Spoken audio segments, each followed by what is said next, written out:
उत्पन्न होती है। और जब जब एक पतिव्रता नारी पे अत्याचार होगी तब तब नारी की सिंदूर की शक्ति स्वयं में शक्ति जाग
तुम सब मेरी पूजा छोड़कर एक अबला स्त्री की पूजा कर रही हो। क्या यही तुम्हारी स्वभाव की रक्षा कर पाएगी? मुझ जैसे सर्वश्रेष्ठ महाबलशाली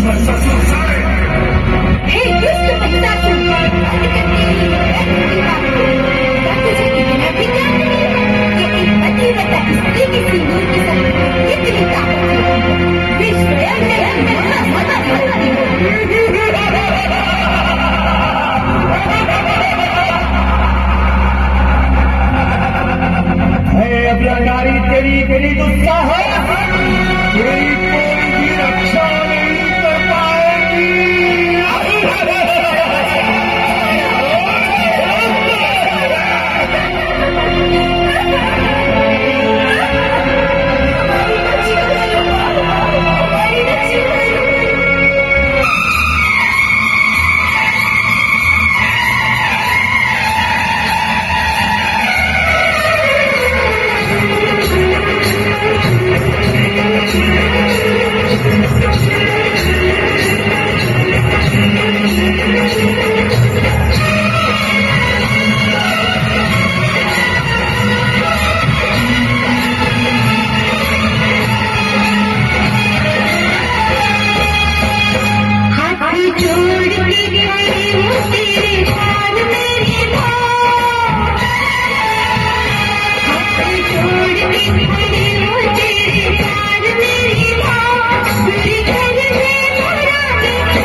इसका अंत निश्चित है।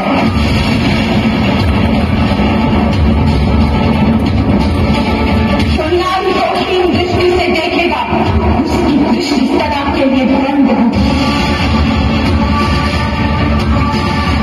नारी की शक्ति का उपहास करेगा स्वयं अशक्त होकर हिंसाई होगा।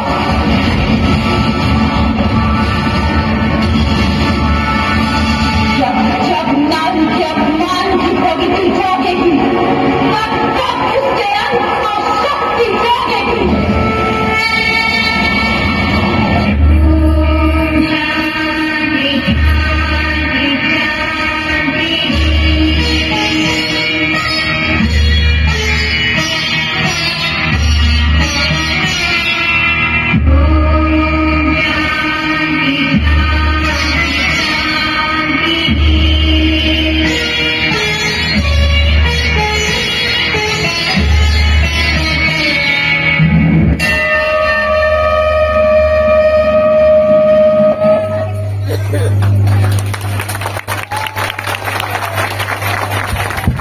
सुंदर प्रस्तुति सरारा डांस ग्रुप ठगदार सरसीमा, इनके लिए एक बार सब मिलकर ताली बजा देना। जोरदार धमाकेदार हुआ।